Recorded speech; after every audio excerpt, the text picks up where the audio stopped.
hours, power supply was cut to areas including Lamashegu and UDS Dugbo campus and industrial area over the weekend. It is still unclear what caused the outage. Correspondent Martina Bugiri reports this has been the longest hours residents have been without power. Power supply in the northern region has been as erratic for weeks now. Let's get an understanding of the situation now with Maxwell Kutuka, who is Corporate Communications Manager at NEDCO, who joins via Zoom. Good evening to you. I'm grateful for your time, Mr. Kutuka. Hello, Maxwell, if you can hear me. Now, for many residents, the situation over the weekend is enough reason to release a timetable. Will they get it? The line is a little faint, but if I get you as faint as it sounds, you want to know what caused the outages in Tamale over the weekend. Is that the case? Definitely so, and also whether residents will be getting a timetable as soon as possible. Okay. Well, thank you for the opportunity. There was a myriad of issues over the past few days that have all connived into making power delivery from us rather terrible over the weekend. One, Gridco lost an equipment at the main bulk supply point, and so they were not able to deliver power to us through the 330 kV substation.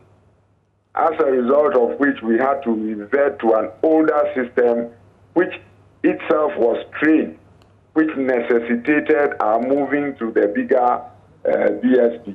And so what it meant was that we were moving from a 330 kV substation to a downgraded one of 161 kV substation.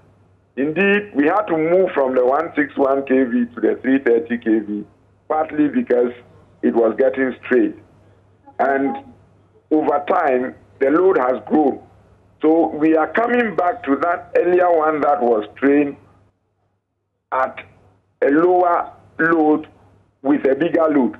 And that in itself is a whole conundrum. That aside, NEDCO also lost some major underground cables, which also culminated in the event.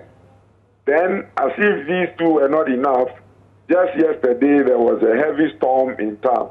There had been one 3 days earlier. It came with its own difficulties, lines down here and there. And so the network has really been battered. Now, to the second part of the question, whether residents should be looking forward to a load shedding timetable or schedule. The answer is yes and no. Yes, because like I've explained, these are three different issues that have all merged at one point, giving us challenges. And so we ourselves are having to observe the situation closely while we work to rectify the anomalies. It is our expectation that the localized problems by tomorrow should be over. The underground cable is being worked on. We have detected the faults and we are working on them as well. Our brothers at Gridco have assured us that they will replace the equipment in course of the week.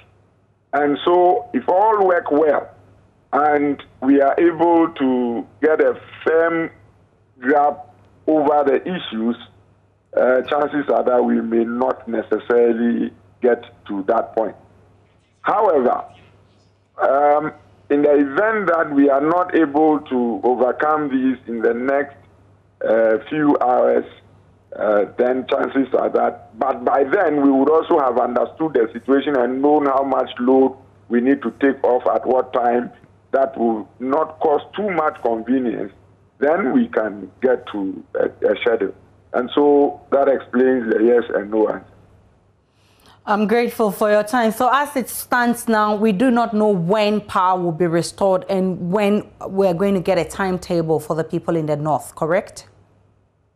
We cannot put a finger definitely on it and say at 6 p.m. no, power is to be restored. However, what we can give by way of assurance, and the fullest assurance possible, is that we are working assiduously to ensure that we restore normalcy as soon as it's practicable.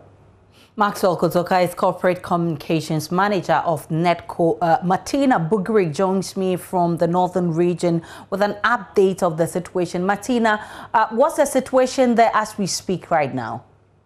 Some areas are beginning to have their lights restored. I just came to town, Kalpohini, Kobelumabu, for Net, Water, and then Taha. These areas they didn't have lights since yesterday in the night, and their lights have just come back. And some other areas too in town center have had their lights restored. And so bit by bit, they are working on it. I've seen them through this night on the street, working on the poles that had fallen earlier this morning. And so they are working on some of these things. Martina Bugri is our correspondent in the North. We're still live on Joy News Prime. We'll bring you more